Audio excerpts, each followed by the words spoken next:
안녕하세요. 고남식 목사입니다. 오늘 전해드릴 본문 말씀은 사도행전 14장 8절에서 10절의 말씀입니다. 루스드라에 발을 쓰지 못하는 한 사람이 앉아 있는데 나면서 걷지 못하게 되어 걸어본 적이 없는 자라. 바울이 말하는 것을 듣거늘 바울이 주목하여 구원받을 만한 믿음이 그에게 있는 것을 보고 큰 소리로 이르되 네 발로 바로 일어서라 하니 그 사람이 일어나 걷는지라.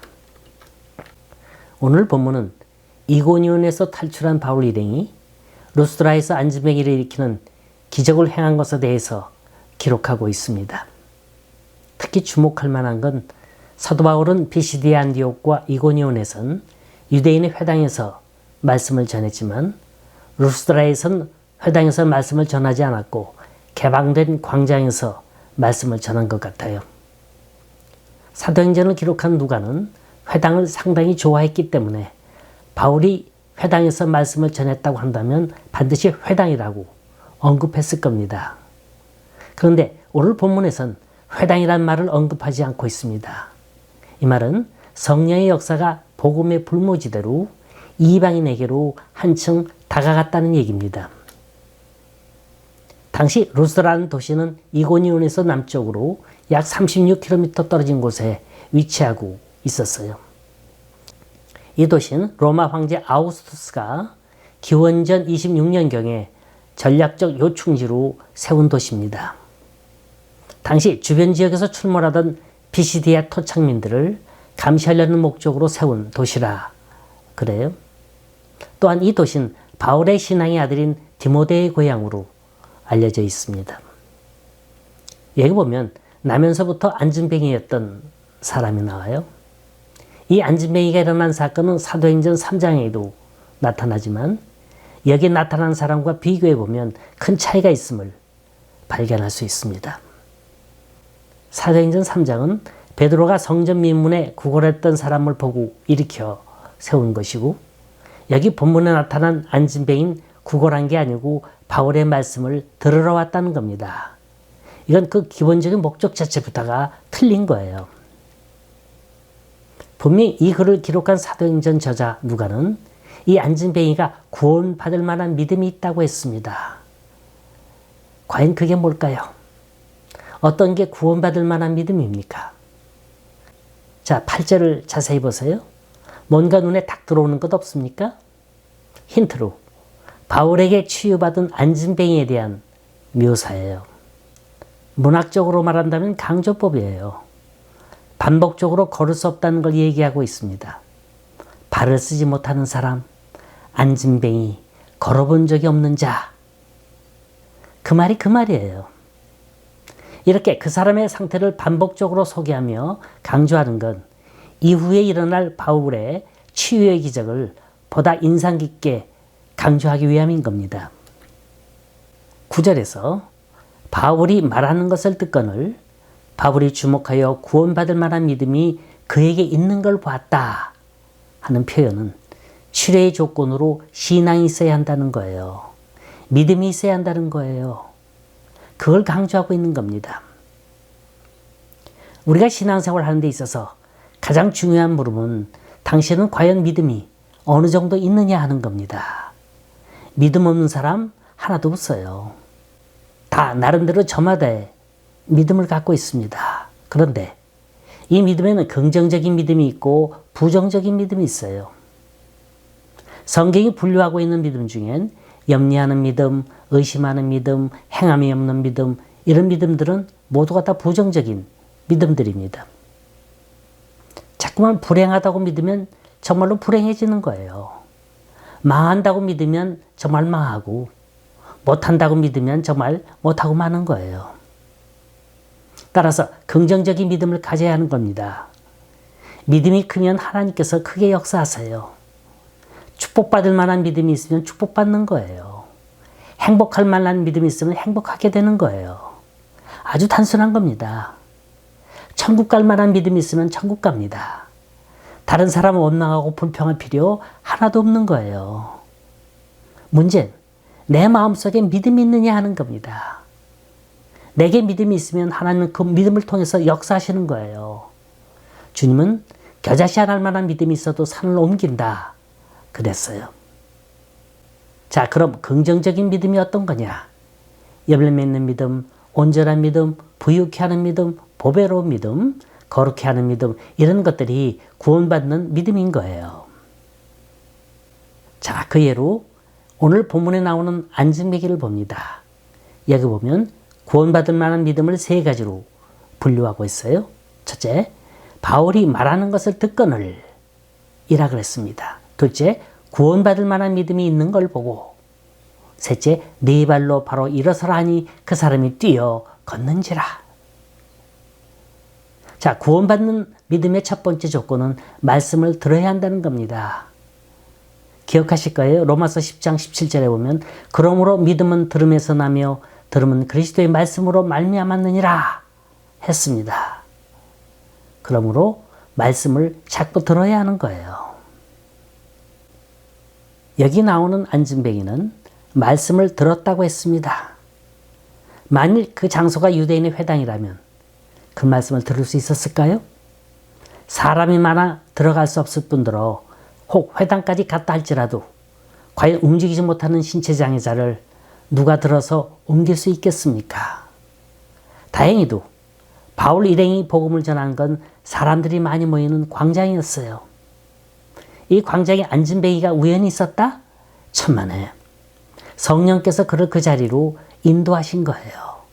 성령께서 그를 말씀의 잔치에 초대하신 겁니다. 모르긴 해도 많은 군중들이 바울의 말씀을 들으려고 3355로 모여들었을 겁니다. 그런데 왜 하필이면 이 안증뱅이입니까? 여러분, 주님이 12회 혈류증 걸린 여인을 고쳐주신 기사 기억나시나요? 율법으로 보면 이 여인은 사람들 앞에 나와서는 안 되는 사람이에요. 감히 공개된 장소에 나올 수 없는 사람입니다. 그런데 자신의 수치를 숨기고 주님 앞으로 나왔어요. 그리고 주님 몰래 주님의 옷자락을 잡았어요. 이건 그만큼 낫고자 하는 열망이 그에게 있었다는 얘기입니다. 그만큼 간절했다는 거예요. 여기 안증뱅이도 이와 같은 맥락에서 이해할 수 있어야 합니다. 여러분, 들을 귀가 있는 자가 복이 있는 거예요. 아무리 해결할 수 없는 문제, 고칠 수 없는 불치의 병에 걸렸다 할지라도 들을 귀가 있는 자에겐 문제가 되질 않아요. 아무리 어려운 역경에 처했을지라도 그 상황 속에서 하나님의 말씀을 들으면 그때부터 하나님의 역사는 시작되는 줄 믿습니다. 이 들을 귀가 복되다는 말은 마음밭이 옥토라는 말이에요. 마태복음 13장에 보면 뭐라 그랬죠? 좋은 땅에 뿌렸다는 건 말씀을 듣고 깨닫는 자라 했습니다. 이런 자가 30배, 60배, 100배의 결실을 거두는 자라 그랬어요. 깨닫지 못하니까 열매가 없는 거지. 깨닫는 사람은 반드시 열매가 있습니다. 자, 여기 나타난 안증뱅이를 잘 보세요. 이 사람은 선천적인 안증뱅이였어요. 나면서부터 안증뱅이였던 자였다 그랬습니다. 다만 후천성 안증뱅이라면 고쳐볼 노력도 하게 되고 서서 걷는다는 게 뭔지 알겠지만 이 사람은 전혀 희망이라고 찾아볼 수 없는 사람이에요. 그런데 이 사람이 어떻게 일어설 수 있었다고요? 이 사람은 육체가 안증뱅이였지 정신과 영혼이 안증뱅이는 아니었다는 겁니다. 몸만 멀쩡하면 뭐합니까? 정신이 죽어 있는데. 아무리 좋은 옷 걸치고 좋은 차 타고 다니면 뭐합니까? 내 믿음이 죽어 있는데. 우리가 어린애를 키워보면요, 가난하기 때 먹을 걸 주면 아주 잘 받아먹는 애가 있어요. 주면 입맛 따시고 혀를 낼름낼름거립니다. 또 달라고요. 그럼 재밌어서 신통해서 자꾸 주는 겁니다. 똑같아요. 말씀도 잘 받아들이는 자가 그 이상의 걸 받아들이는 겁니다. 여기 본문에 나타난 안증뱅이는 영적 갈급증에 목말라 했던 사람이었어요. 사도 바울은 그 사람의 눈을 봐서 알았습니다. 그래서 두 번째가 9절에 바울이 주목하여 구원받을 만한 믿음이 그에게 있는 걸 보고, 그의 마음속에 믿음이 있는 걸 봤다는 거예요. 은혜가 충만한 걸 봤다는 거예요. 여러분, 은혜 받았을 때 내 자신의 모습 본 적 있습니까? 그 모습이 얼마나 아름다운지 몰라요. 그렇게 평화스러울 수가 없어요. 그렇게 좋을 수 없습니다. 아마도 본인이 더 잘 느끼실 거예요. 속이 후련해요. 마음이 가뿐해요. 무언가 해결된 것 같은 느낌입니다. 힘이 있어요. 소망이 넘쳐납니다. 이게 바로 성령이 주는 마음이에요. 여러분, 구원받을 만한 믿음이 있어야 구원받습니다. 병을 치료받을 만한 믿음이 있어야 병 고침받는 거예요. 귀신을 쫓아낼 믿음이 있어야 귀신이 쫓겨나고요. 불가능을 가능케 할 믿음이 있어야 불가능이 가능케 되고, 축복받을 만한 믿음이 있어야 그 사람에게 축복이 나타나는 겁니다. 눈에 보이는 믿음, 바로 그게 기적의 조건입니다. 이 믿음이 얼마나 중요한지 아세요? 마치 자동차의 핸들처럼 우리 인생 운행의 방향을 결정하는 게 바로 믿음입니다. 요즘 암에 관한 자료를 뒤져봤어요. 영국의 의학지 란셋이라는 책에 보면 암이 무서운 게 아니라 그 사람의 마음과 정신적 태도가 무섭다고 했습니다.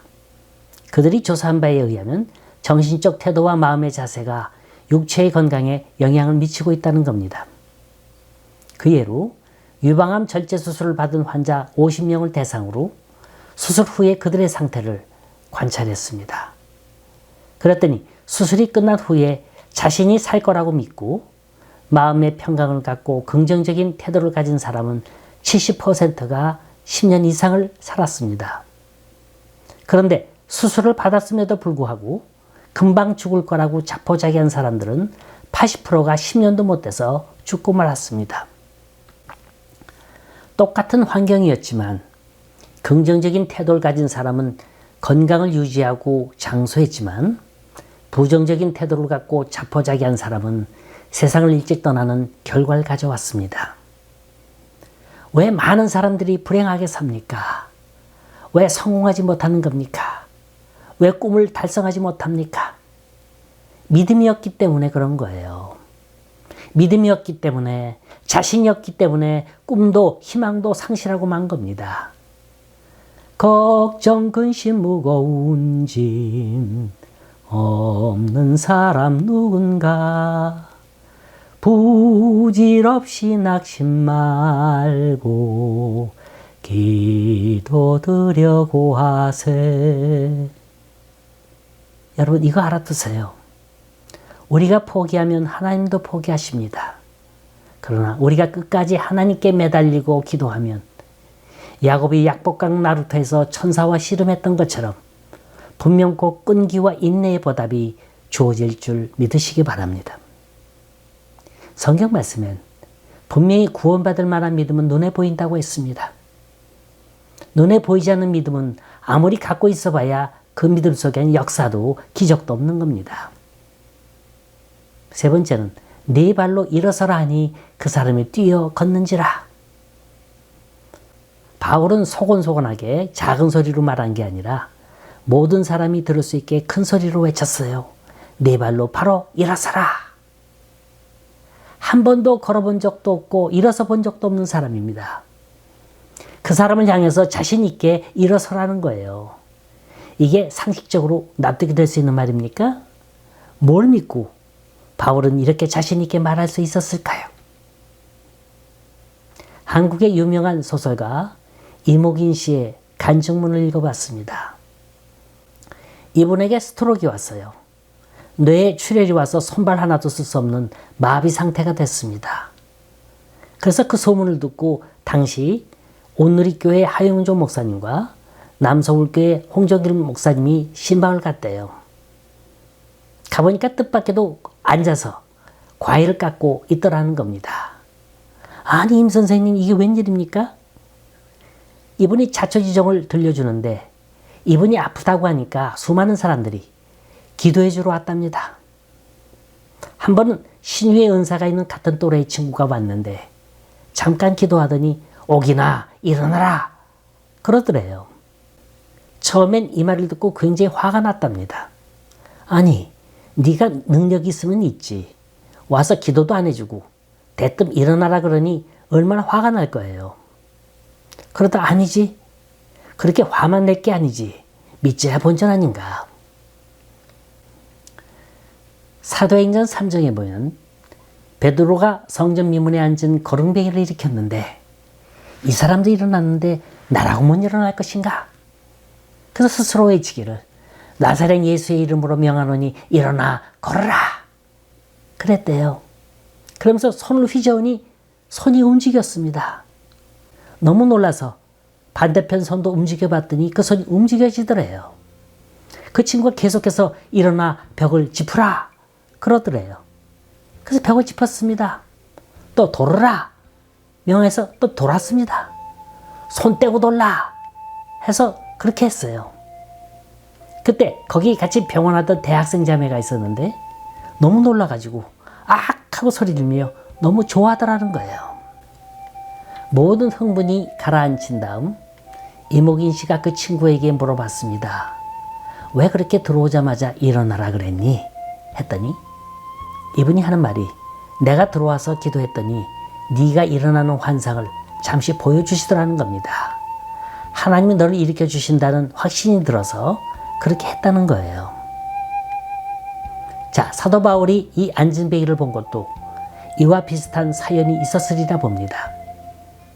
사도 바울은 그 사람의 눈빛을 보고 확신이 있었다는 거예요. 그에겐 어떤 말을 던져도 들을 수 있는 믿음이 있었다는 겁니다. 사람이 중풍병자를 고치는 게 아닙니다. 그 믿음이 과연 순종하는 믿음이냐 행하는 믿음이냐 하는 거예요. 아무리 입으로 믿습니다 하면 뭐합니까? 행함이 없는데. 안진뱅이가 뛰고 걸었다는 건 불가능에 도전한 겁니다. 안진뱅이는 믿음으로 순종했어요. 그러자 그 자리에서 일어서서 뛰어 걷게 됐습니다. 우리 체험으로는 도저히 가망 수 없는 일들이에요. 하지만 하나님께서 도와주시고 역사하신다면 능치 못함이 없는 줄 믿습니다. 문제는 과연 순종하는 믿음이 내게 있느냐 하는 거예요. 프랑스 사상가이자 철학자인 몽테뉴는 하나님께서 인간에게 처음 주신 법이 순종하는 법이다. 순종하는 게 하늘의 은총을 받는 길이다. 라고 했습니다. 하나님 말씀엔 순종하는 것밖에 없는 거예요. 아무리 핑계를 대고 변명을 해도 그 말씀에 순종하지 않으면 하나님께서 역사하시지 않습니다. 영국의 스폴전 목사님은 믿음과 순종은 동행한다 그랬어요. 자, 우리가 하나님을 믿고 있습니까? 그렇다면 말씀에 순종하세요.